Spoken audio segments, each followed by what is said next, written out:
Baik, tadi kita dah bincangkan tentang macam mana kuasa compound dapat memberi impak yang sangat besar. Bayangkan dengan RM100 sebulan, kalau kita boleh cari pelaburan yang boleh bagi return 12%, duit RM100 sebulan ni, RM100 selama 30 tahun boleh cecah sampai hampir RM300,000. Itu juga kalau dengan RM10,000.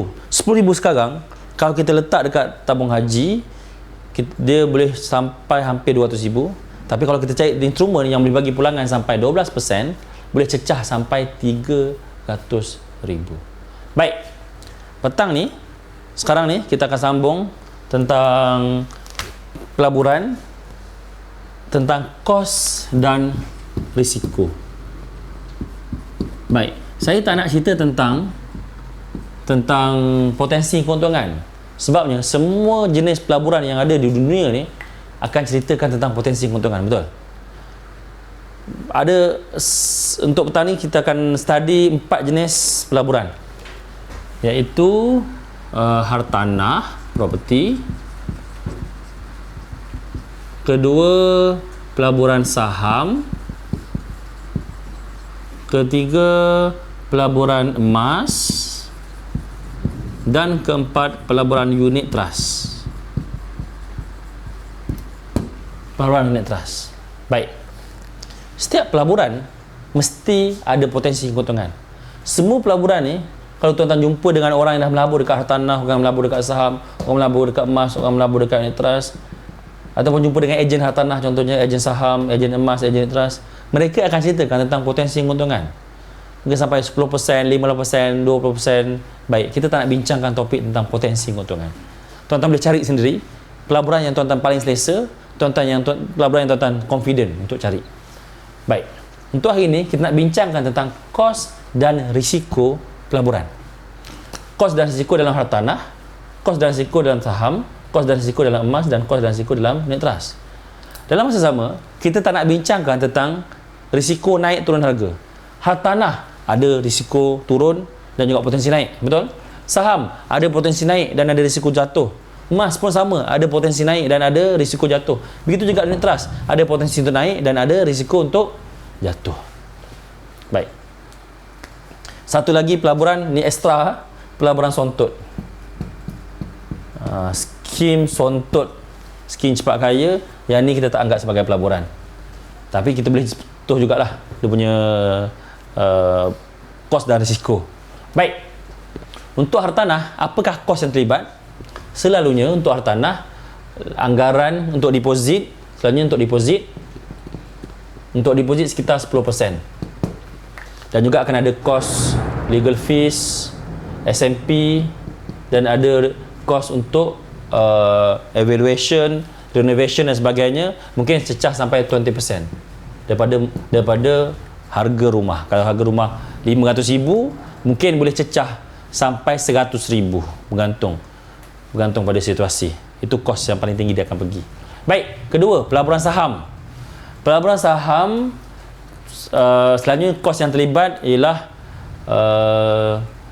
brokerage charge sekitar 1%. Mungkin lebih rendah ataupun mungkin lebih tinggi, bergantung pada volume. Dan setiap kali kita masuk, kita akan dikenakan charge. Dan kos permulaan untuk saham kena ada buka akaun CDS RM10 saja. Akaun CDS RM10 saja, dengan akan ada sales charge sekitar 1% setiap transaksi. Baik, begitu juga dalam emas. Emas akan ada kos dia. Kos kat sini macam mana? Contoh hari ni kalau kita beli rantai emas harga RM2,000, tiba-tiba esok kita nak jual balik kat kedai, dia akan ada spread. Spread emas boleh cecah serendah 5% sehingga ke 30%.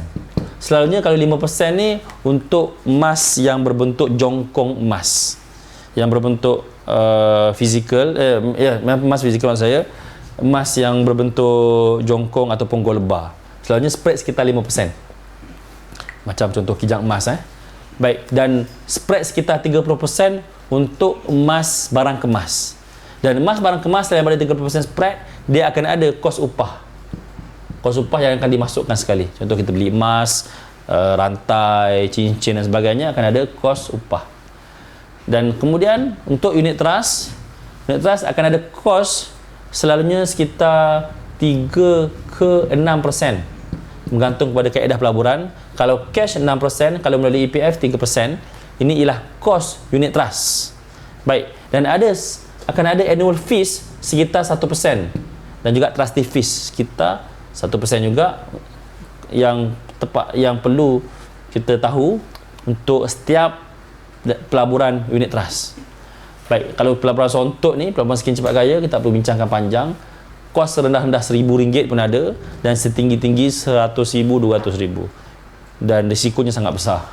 Risiko terbesar ialah hilang maruah dan hilang harta benda. Baik, kita akan pergi pula dekat risiko hartanah, risiko saham, risiko emas, risiko unit trust. Risiko ini yang kita tak nak bincangkan risiko yang standard. Semua pelaburan ada risiko jatuh, betul? Hartanah ada risiko jatuh, saham ada risiko jatuh, emas ada risiko jatuh, unit trust pun ada risiko jatuh. Kita nak bincangkan the worst scenario yang akan berlaku dalam setiap jenis pelaburan ni. The worst scenario yang akan berlaku, the worst risk yang akan berlaku. Baik, kita pergi satu persatu. Contohnya emas. Apakah risiko pelaburan emas? Risiko terbesar dalam pelaburan emas ialah antaranya, kalau misal kata, kalau kita beli rumah yang under construction, rumah tersebut ada risiko terbengkalai. Itu the worst scenario. Bila berlaku terbengkalai ni, hampir total loss lah. Mana kata installment kita bayar, tapi rumah kita tak dapat. Itulah risiko terbesar dalam pelaburan hartanah. Kemudian, risiko lain juga. Risiko bencana alam, tak mustahil. Contoh macam pernah berlaku di Bukit Antarabangsa apabila berlaku tanah runtuh, ataupun berlaku di Highland Tower apabila bangunan runtuh, tapi jarang-jarang berlaku, tapi risiko tu tetap ada. Risiko banjir pun akan menurunkan nilai hartanah. Risiko-risiko tersebut yang boleh memberi kesan kepada industri hartanah. Kalau kita buat sewa, risiko tiba-tiba kalau berlaku, kita nak sewakan tapi tidak ada penyewa. Jadi itu pun hampir total loss apabila kita terpaksa bayar installment tapi penyewa tak dapat. Mana kata kita tak dapat positif cash flow. Sedangkan target kita untuk pelaburan hartanah untuk dapat positif cash flow. Baik, itu risiko dalam pelaburan hartanah. Kita pergi pula pelaburan saham. Apa the worst scenario dalam pelaburan saham? Jatuh tu biasa, naik turun tu biasa. Risiko terbesar dalam pelaburan saham tak lain tak bukan ialah kalau kaunter syarikat yang kita beli, tiba-tiba syarikat tersebut unlisted daripada bursa dan paksa keluarkan dan sudah tidak boleh lagi kita berusniaga. Itu the worst scenario yang berlaku sekiranya risiko yang kita perlu bersedia sekiranya kita melabur dalam pasaran saham. Of course, dalam pelaburan hartanah dan saham kita ada strategi untuk kita macam mana kita nak mengurangkan risiko-risiko tersebut. Baik, kita tak bincangkan tentang strategi sebab strategi akan masuk tentang pulangan. Hari ini kita nak bincang tentang risiko. Baik, seterusnya emas. Apakah risiko pelaburan emas? Ada orang kata pelaburan emas tak ada risiko. Baik, itu statement yang kurang tepat. Pelaburan emas tetap ada risiko. Ada dua risiko besar dalam pelaburan emas yang kalau berlaku memang total loss. Apa dia? Yang pertama, kalau misalnya kata emas tu hilang, sama ada dicuri, dirompak ataupun kita misplace, tak tahu simpan kat mana. Itulah risiko terbesar dalam pelaburan emas, total loss. Contohnya kita simpan dan lupa emas tadi kan. Simpan dan lupa sampai kita lupa terus simpan emas tu kat mana. Memang akan total loss terus. Baik, yang kedua, kita dah beli emas. Contoh kita beli emas, kita beli, tiba-tiba lepas 5-6 tahun, tiba-tiba emas tersebut didapati bukan emas tulen, emas palsu. Itu juga risiko terbesar dalam pelaburan emas yang jarang-jarang disentuh. Baik, akhir sekali unit trust. Risiko pelaburan unit trust apa dia?